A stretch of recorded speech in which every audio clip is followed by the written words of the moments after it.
চৰকাৰে আৰু কিমান দিন এনে উদণ্ড গুণ্ডা প্ৰকৃতিৰ লোকক প্ৰশ্ৰয় দিব, কিমান দিনলৈকে অসমখন অৰাজক কৰি ৰাখিব, তাৰ উত্তৰটো প্ৰথমে দিয়ক। কালি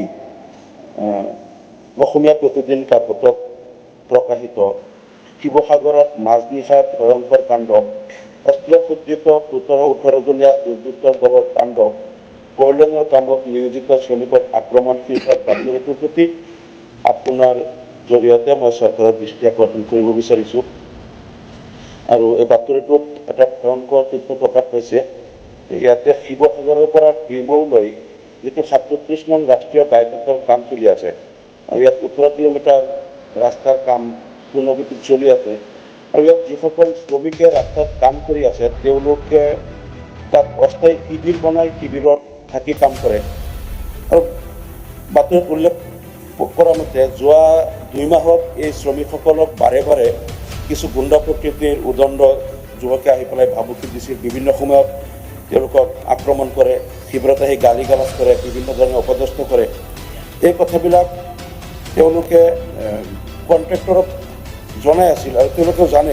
অশোক কুশল শৰ্মা নামৰ ঠিকাদাৰগৰাকীৰ হৈ কোম্পানী ঠিকাদাৰ উইলছন বৰগোহাঁয়ে এইটো কামটো চলাই আছে। গতিকে উইলছন বৰগোহাঁয়ে এই কথাবিলাক জানে। শ্ৰমিকসকলে বিভিন্ন সময়ত তেওঁলোকক কৈ আহিছে যে ইয়াত আমাৰ কিছু স্থানীয় উদণ্ড যুৱকে আমাৰ শিবিৰত অস্থায়ী শিবিৰত আহি পেলাই আমাক এনেকৈ দাবী ধমকি দিয়ে, বিভিন্ন সময়ত মাৰপিটো কৰে। তাৰপিছতো আৰক্ষীকো জনাইছে তেওঁলোকে। ঠিকাদাৰে কৈছে যে আমি থানাত জনাইছোঁ, আৰক্ষীক জনাইছোঁ, কিন্তু আৰক্ষীয়ে কোনো ধৰণৰ একশ্যন লোৱা নাই। যাৰ কাৰণে পৰহি তেওঁলোকে এই ১৭-১৮জনীয়া এটা দুৰ্বৃত্তৰ দলে অস্ত্ৰ শস্ত্ৰ লৈ আহি পেলাই তেওঁলোকৰ অস্থায়ী শিবিৰত সোমাই কোনো কথা বা কোনো ধৰণৰ কোনো কাৰণ নোহোৱাকেই হঠাৎ আক্ৰমণ কৰে, ইমান মাৰপিট কৰে। আৰু এই শ্ৰমিকসকলৰ অধিকাংশ আছিল বৰপেটা ৰোড, হাউলি এলেকাৰ, হাউলি বৰপেটা ৰোডত। তেওঁলোকক ইমান মাৰপিট কৰে যে তাত ২-৩জনৰ নাকে মুখে তেজ ওলাই যায়, বহুতৰ মানে মুখ ফাটি যায়, পিঠি ফাটি যায়, আনকি কেইজনমান সংজ্ঞাহীন হৈ পৰে, চেঞ্চলেছ হৈ পৰে। ইমান মাৰপিট। আৰু এই যে কিছুদিন আগৰ পৰা তেওঁলোকক ভাবুকি দি আছিলে আৰু মাৰপিট, তেওঁলোকক বিভিন্ন সময়ত আহি অতৰ্কিত আক্ৰমণ কৰে, মাৰপিট কৰে। এতিয়া উজনি অসমত এনেকুৱা এটা পৰিস্থিতি হ'ল পাৰ্থক্য মহোদয়, যে তাত কিছু দল সংগঠনে বিভিন্ন সময়ত মানে তাতে অলপ এনেকুৱা দাদাগিৰি এটা দেখুৱাই যে নামনি অসমৰ লোকৰ বিৰুদ্ধে কিছু দল সংগঠনে তাত অলপ প্ৰৰোচিতভাৱে এটা মানে সামাজিক বাতাবৰণ বিনিষ্ট কৰে বা এটা উত্তপ্ত পৰিস্থিতিৰ সৃষ্টি কৰা বিগত কেইমাহৰ পৰা আমি দেখি আহিছোঁ।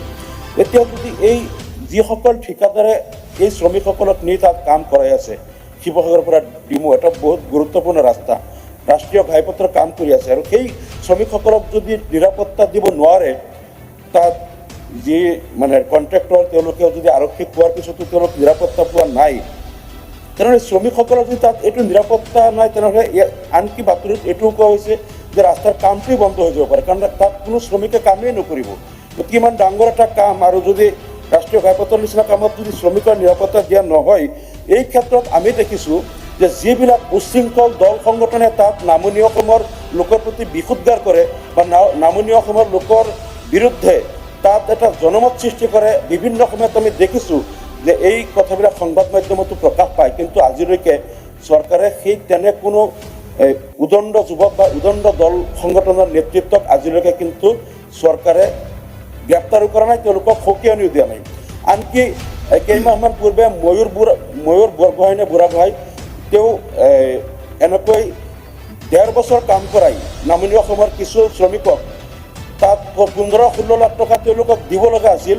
তেওঁলোকক সেই টকাটো নিদি ১.৫ বছৰ কাম কৰাই তেওঁলোকৰ কাপোৰ কানি খুলি ইমান বেয়াকৈ মাৰপিট কৰি তেওঁলোকক তাৰ পৰা খেদি পঠিয়াই দিয়ে যাতে টকাটো দিবলগীয়া নহয়।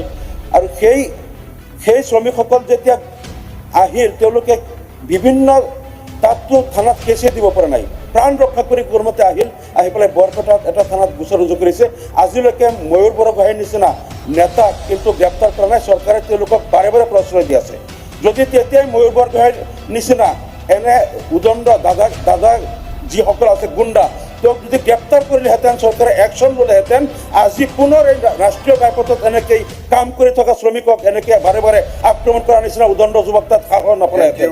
গতিকে মই কথাটো কৈ আছোঁ উপাধ্যক্ষ মহোদয়, চৰকাৰে আৰু কিমান দিন এনে উদণ্ড গুণ্ডা প্ৰকৃতিৰ লোকক প্ৰশ্ৰয় দিব, কিমান দিনলৈকে অসমখন অৰাজক কৰি ৰাখিব, তাৰ উত্তৰটো প্ৰথমে দিয়ক।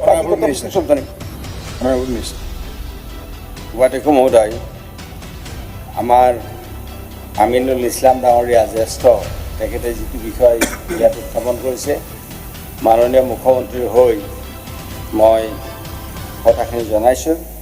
প্ৰথম কথা হ'ল যে কোনো উদণ্ড যুৱকক বা যিসকলে আইন হাতত তুলি লয় বা আইনৰ হাতত তুলি লৈ তেওঁলোকে কাৰোবাক অন্যায় কৰে, তেনেকুৱা কোনো কথাক চৰকাৰে প্ৰশ্ৰয় নিদিয়ে।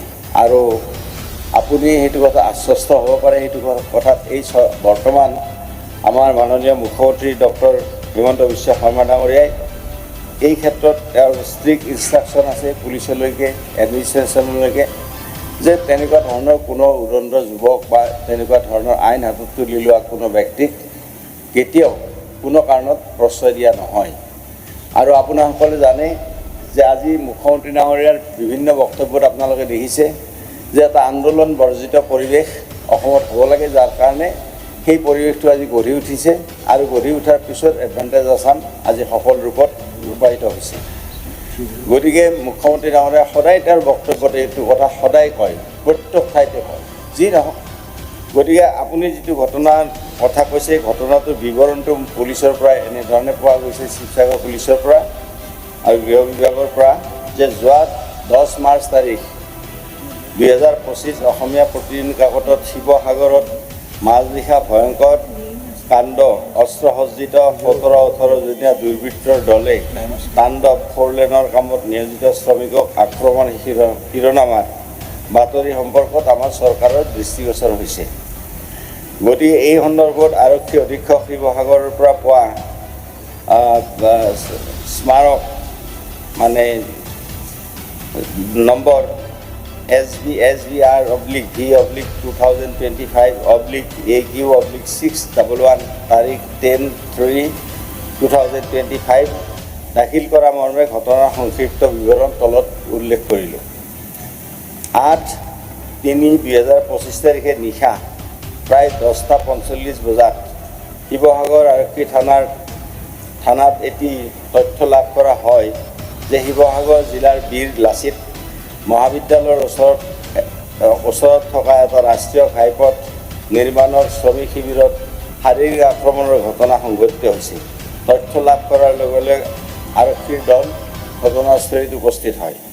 ঘটনাস্থলীত আৰক্ষী উপস্থিত হোৱাৰ পাছত জানিব পৰা যায় যে নাওজান দৰিকাপাৰত ভাওনা অনুষ্ঠিত হৈছিল। এই ভাওনাৰ পৰা নাওজান দৰিকাপাৰৰ পৰা 3জন যুৱক, 1 নম্বৰ শ্ৰী প্ৰান্তিক গগৈ, বয়স 16 বছৰ, HSLC পৰীক্ষাৰ পৰীক্ষাৰ্থী, পিতা অমৰজিৎ গগৈ। 2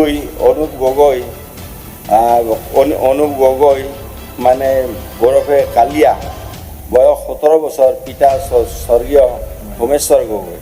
3 নম্বৰ শ্ৰী পদুম গগৈ, বয়স 21 বছৰ, পিতা নিতুল গগৈ। শ্ৰমিক শিবিৰত প্ৰৱেশ কৰে এই 3জনে আৰু কোনো কাৰণ নোহোৱাকৈ শ্ৰমিকসকলক সোধ-পোছ কৰিবলৈ আৰম্ভ কৰে। হঠাৎ তেওঁলোকৰ এজনে শিবিৰত বৈদ্যুতিক বাল্ব আৰু এটা মোবাইল ফোন ভাঙি পেলায় আৰু লগতে কিছুমান শ্ৰমিকক ঘোচা মাৰে আৰু কোৰ বেলচা দি মানে দলিয়াই দিয়ে। এই ঘটনাৰ ফলত শ্ৰমিকসকলে চিঞৰ বাখৰ কৰে আৰু তাৰ ফলত ভাওনাৰ পৰা অহা প্ৰায় 20-25জন স্থানীয় যুৱক ঘটনাস্থলীত উপস্থিত হয়। গতিকে মূলতঃ কাজিয়াখন এই 3জনৰ লগতহে হৈছিল। মূলতে এই কাজিয়াখন শ্ৰমিকসকলৰ লগত এই 3জন লোকৰ লগতহে, ওপৰত উল্লেখ কৰা 3জন লোকৰ লগতহে এই কাজিয়াখন হৈছিল। গতিকে কিছুমান শ্ৰমিকৰ মানে তাতে 20-25জনীয়া দলৰ স্থানীয় যুৱকৰ লগত কোনো কাজিয়া হোৱা নাছিল। তেওঁলোকে সেই কাজিয়া মিটমাট কৰাৰ কাৰণে তাত ভাওনাৰ পৰা আহি ৰৈছিলে। স্থানীয় লোকসকলৰ উপস্থিত হোৱাত শ্ৰমিকসকলে শিবিৰ এৰি পলায়ন কৰে। এই ঘটনাত আহত হোৱা 3জন শ্ৰমিকক চিকিৎসাৰ বাবে শিৱসাগৰ অসামৰিক চিকিৎসাত প্ৰেৰণ কৰা হয়, য'ত চিকিৎসকৰ মতে তেওঁলোকৰ আঘাত সাধাৰণ প্ৰকৃতিৰ আছিল আৰু চিকিৎসাৰ পাছত তৎক্ষণাৎ তেওঁলোকক হস্পিটেলৰ পৰা মুকলি কৰি দিয়া হয়। এই ঘটনাৰ সন্দৰ্ভত শুকুৰবাৰে আবেলি 3 বজাত বগৰধনা জিলা বাক্সাৰ বাসিন্দা তথা অভিযোগকাৰী সুলেমান খান পিতা মহিবুৰ খানৰ পৰা এখন এজাহাৰ পোৱা যায় আৰু এই সন্দৰ্ভত 3গৰাকী অভিযুক্তক থানালৈকে মাতি পঠোৱা হয়। তেওঁলোকৰ মাজত এজন নাবালক যুৱক অভিভাৱকৰ সৈতে আৰক্ষী থানাত উপস্থিত হয়। আৰক্ষীয়ে সোধ-পোছ কৰাৰ পিছত আইনসন্মত অভিভাৱকৰ জিম্মাত পিয়াৰ বন্দত সেই নাবালক যুৱকজনক মুকলি কৰি দিয়া হয়। আন 2জন যুৱকৰ সন্ধান আৰক্ষীয়ে অব্যাহত ৰাখিছে আৰু এই ঘটনা সন্দৰ্ভত প্ৰাৰম্ভিক অনুসন্ধান বৰ্তমান চলি আছে। প্ৰয়োজনীয় ব্যৱস্থা গ্ৰহণ কৰা হৈছে আৰু যিকেইজন পলাতক অৱস্থাত আছে তেওঁলোকক বিচাৰি থকা হৈছে আৰু তেওঁলোকক বিচাৰি পোৱাৰ লগে তেওঁলোকক গ্ৰেপ্তাৰ কৰা হ'ব আৰু ব্যৱস্থা লোৱা হ'ব। আৰু পুলিচেও এই ধৰণৰ শ্ৰমিকসকলৰ যিহেতু এইটো ঘটনা হৈছে গতিকে শিৱসাগৰৰ অন্যান্য ঠাইত য'ত কাম চলি আছে তাতো পুলিচে চকা পহৰা ৰাখি আছে আৰু ভৱিষ্যতে এনেকুৱা ঘটনা যাতে নহয় তাৰ কাৰণে পুলিচে সতৰ্ক দৃষ্টি ৰাখি আছে। Thank you.